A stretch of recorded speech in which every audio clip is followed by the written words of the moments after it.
One thing I've seen a lot of people talk about over the past week or so, and this stems from comments from Bill Simmons that he made on his podcast around which team has the worst situation in the Eastern Conference, which team has the worst outlook over the next 5 years. And of course, it sparked a lot of controversy and debate about which team, based on their current state and what they have available to the team, both in terms of players on their current roster and future assets, has the worst situation over the next 5 years. And this, of course, stirred a lot of debate among Bulls fans because Bill Simmons believes that it's the Chicago Bulls. Out of all teams in the Eastern Conference, the Bulls have the worst future when we're looking out 5 years from now. And look, while I think there was a lot of truth to some of the things Bill Simmons said on his podcast about the state of the Bulls, which I'll leave a link to it in the description in case you guys missed it, and I'll talk about what I do agree with him on, but for me, if we're talking about the future outlook of all the teams in the East over the next 5 years, I don't know how you can't put teams like the Bucks, Sixers, Raptors, hell, even the Knicks as having some of the worst futures in this conference, or at least ahead of the Bulls anyway. And before you go off on me in the comments or click to the next video, I'll explain why the Bulls, strictly looking at things in a vacuum and their team's future over the next 5 years, while certainly not great, isn't as bad as what some people are making it out to be. So let's talk about it. So what's going on, everyone? You're listening to Bulls Central here. Hope you're all doing well.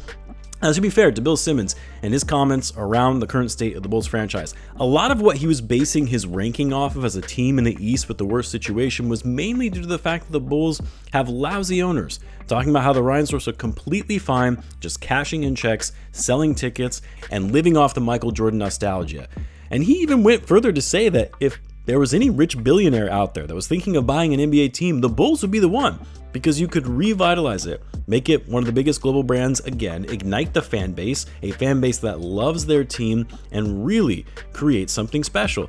I 100% agree with that. And my hope is that the Reinsdorfs listen to something like this and it makes him either get off his ass and actually bring respectability back to this team, or maybe he says, you know what, I'm going to sell because I can probably cash out for a pretty big payday. He's never going to sell, but one can dream. So I say this to be fair to Bill Simmons because I'm sure in his view, Bulls ownership is what's going to hold this team back regardless of the current assets that the Bulls have at their disposal and obviously the current state of the roster. And I get that. You don't have to tell me how much I want Reinsdorf gone and out of this franchise, but in any event, what I actually don't get, and it's not so much what was said on this podcast, but what I see coming from a lot of NBA fans, including Bulls fans, is they firmly believe the Bulls have the worst outlook in the Eastern Conference. And yes, even putting ownership aside, they're talking about the worst outlook because they don't have big names on the roster and not a lot of talent to get excited about for the future. And that's where I disagree. Like, I'm not saying the Bulls have a bright future by any means, at least as we know it today. There are teams in the East, quite a few teams that are much better in a much better situation than the Bulls are in right now. But when I think about a team's future, whether it's 3, 4, 5 years out from now, I'm looking at 4 things. What current stars they have on their roster, what players have future star potential, so not stars right now, but have shown that they have the kind of upside in the next few years to be able to get there, how much draft capital they have at their disposal, because we all know draft capital is like currency in the NBA that can be used to package and trade deals, or of course, draft future talent. And then finally, what financial flexibility do they have? How are they using their overall cap sheet? And when I look at the Bulls, unlike a year or two ago, where I would have agreed that they did have the worst future in the NBA, when you take all those 4 variables into consideration. But when I look at the Bulls and where they are now, it is considerably better. Like, the Bulls don't have any stars on their roster, so that goes against them when talking about their future. Future stars, that's tough. I would say the only one I would have confidence in saying he could be an all-star at some point in his career is Matas Buzelis, because he's shown such promise in his rookie season as a two-way player, not afraid of the moment, and born for this type of shine at the NBA level. Coby White and Josh Giddey, maybe Giddey I could see becoming more of an all-star because he's younger and still developing, whereas Coby, he's still progressing, but I don't know that we'll see a 25-year-old player all of a sudden become a perennial all-star, but I could be wrong, and I would love to be wrong as long as it's with the Bulls and not some other team. Noah Senge, I've got to see him play in an NBA game first before I start saying he's got future all-star potential. Now, what the Bulls have going for them, though, which they did not have going for them previously after they traded a combined 3 first-round picks for Vucevic and DeMar DeRozan, but now the Bulls have full control of all their first-round picks, no picks owed to any other team.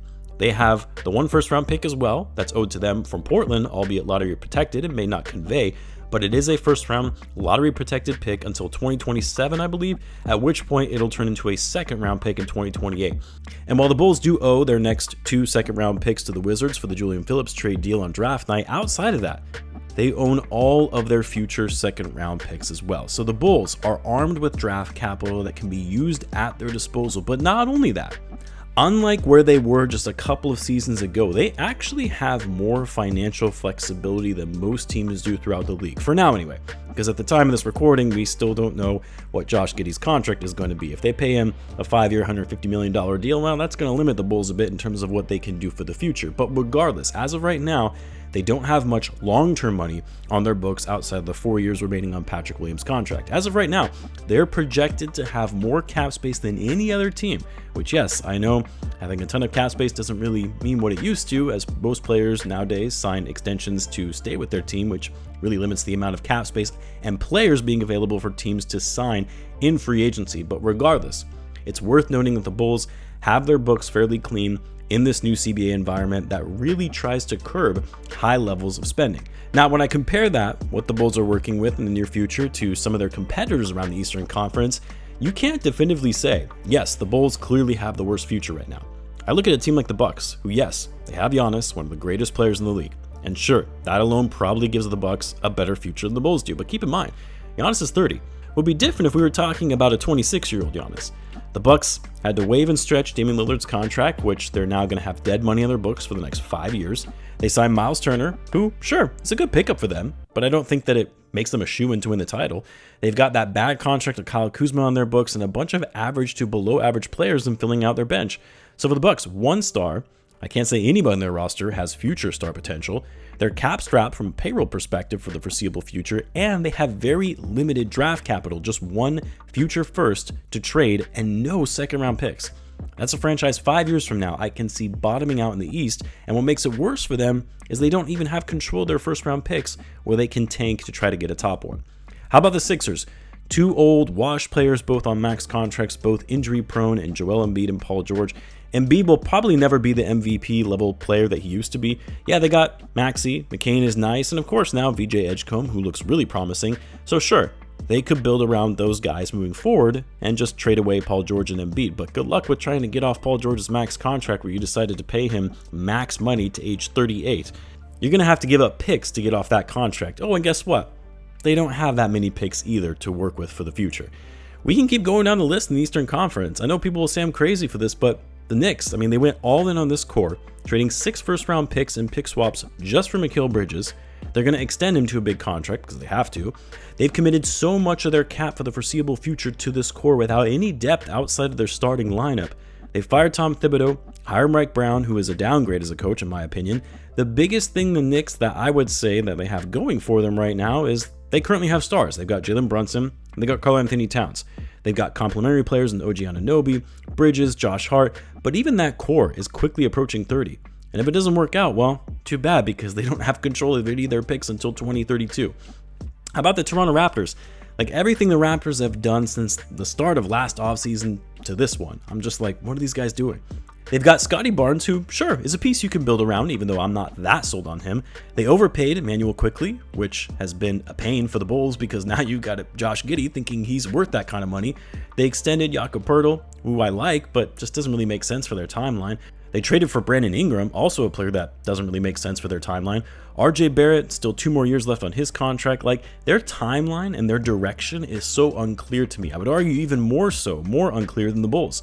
They're already close to the luxury tax as currently constructed, but they're barely good enough to make the playoffs. What the Raptors do have going for them is they own all their picks, so they could, in theory, try and sell off all their draft capital and try and make a big splash for, say, a player like Giannis or John Morant. Maybe that's what their endgame is. I don't know. But to me, the Raptors right now are kind of in no man's land, and I would argue in a worse situation than the Bulls because they have so much committed money on their books for the foreseeable future. What about the Heat? I like their pickup of Norman Powell, but I don't think that that's suddenly going to get them out of the East.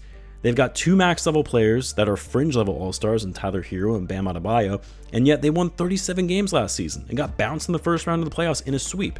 Like, what is there to be excited about the Heat's future, especially when they've given all of their second-round picks out to other teams and still owe a first-round pick to the Hornets as part of the Terry Rozier trade?